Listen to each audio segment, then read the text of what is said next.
Gordon is big and blue, and the fastest engine on all of Sodor. He loves pulling the express. Gordon thinks it makes him the most important engine on the island. One day, Gordon was pulling the express out of Brendam docks, but Diesel was on the same line. "Out of my way," sniffed Gordon. "Express train coming through." Diesel had to back off. This made him cross. "You steamies are old and clapped out," he sneered. "When Sir Topham Hatt realizes this, you'll all be scrapped." "Scrapped?" scoffed Gordon. "Pah! I'm as fast as I ever was." And he chuffed proudly out of the docks.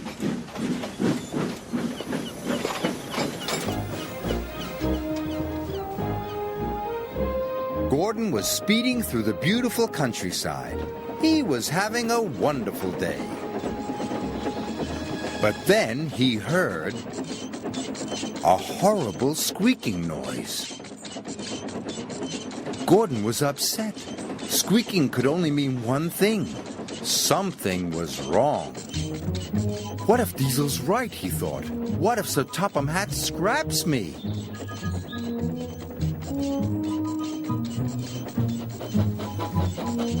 Gordon squeaked sadly up the hill. The hill was steep, and Gordon had to slow down. The slower he went, the quieter the squeak became. Gordon was delighted. "Aha," he said. "If I go slowly, no one will hear me squeak." And he chuffed slowly back to Tidmouth Sheds. That evening, Sir Topham Hatt came to see Gordon. "Tomorrow is a very special day," he said. "I am taking some village children on a boat trip. You, Gordon, are to take us to Brendam docks. The boat leaves at 9 o'clock, so you must not be late." The next morning, Gordon waited for everyone to go. Then he puffed slowly away so no one would hear his squeak. Once out of the sheds, he started to pick up speed. His pistons pumped, and his wheels spun, and he began to squeak again. "Oh, my," said Gordon. Then he heard something even worse. It was a rattle. "Oh, dear," he cried. "Diesel was right. I'm falling apart. What will Sir Topham Hatt say?" So Gordon slowed down.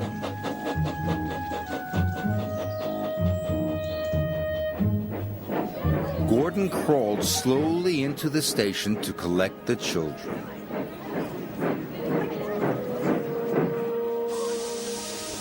Gordon's boiler sank. If he went slowly, the children would miss their boat trip. But if he went quickly, Sir Topham Hatt would hear his squeak and his rattle. He'd know Gordon was wearing out and send him to the scrapyard. With the children safely on board, Gordon pulled slowly out of the station.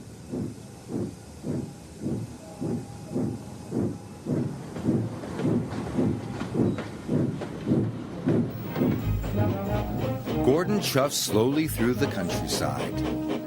He thought things were going well.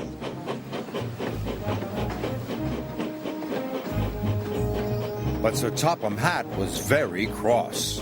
He spoke sternly to Gordon. "Why are you fooling around, Gordon?" he boomed. "You must go quickly, or the children will miss the boat, and that will never do." "Yes, sir," said Gordon sadly. "Remember," added Sir Topham Hatt, "you are the fastest engine on the island." This made Gordon feel proud.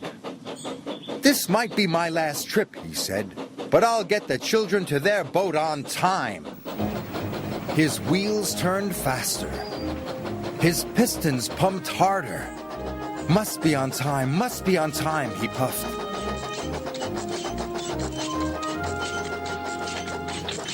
Soon, he began to squeak, and rattle too. And then he heard another noise. A knocking noise. But Gordon didn't care. If this was his last trip, he was going to go as fast as he possibly could. Gordon squeaked and rattled and knocked all the way to Brendam Docks. Salty and Henry were surprised. They had never heard an engine make such awful noises. "Sounds like another steamy ready for the scrapyard," sneered Diesel. But Gordon didn't care about Diesel. He had made good time, and the children would catch their boat. "I made it!" he cried proudly.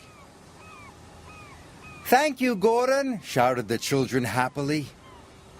"I knew you could do it," said Sir Topham Hatt. "But why haven't you been to the repair yard?" "The repair yard?" gasped Gordon. "You have been making lots of noises," said Sir Topham Hatt. "You need to have your engine looked at." "So you're not going to scrap me?" asked Gordon. "Scrap Gordon," boomed Sir Topham Hatt. "The fastest engine on Sodor? Who would pull the express?" Gordon beamed with pride. Gordon spent the next day having his pistons polished, his axles greased, and his wheels well oiled. At last he didn't make any more funny noises. Gordon was as good as new, and he felt even better.